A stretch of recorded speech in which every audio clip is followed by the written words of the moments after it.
పార్లమెంట్నే కాపాడుకోలేకపోయిన మోదీ ప్రభుత్వం ఇక దేశాన్ని ఏం కాపాడుతుందని ప్రశ్నించారు తెలంగాణ డిప్యూటీ సీఎం భట్టి విక్రమార్క.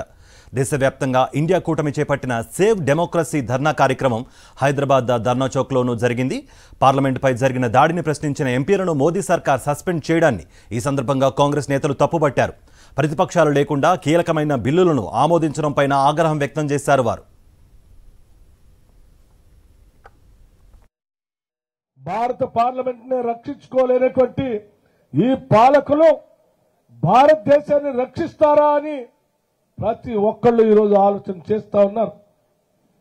ఇంత పెద్ద సువిశాలమైనటువంటి భారతదేశాన్ని కాపాడాల్సినటువంటి భారత పార్లమెంట్ లేకపోతే భారత ప్రభుత్వం ఈరోజు ఈ దేశ రక్షణని పూర్తిగా గాలికి వదిలేసిందని చెప్పడానికి ఎటువంటి సందేహం లేదు.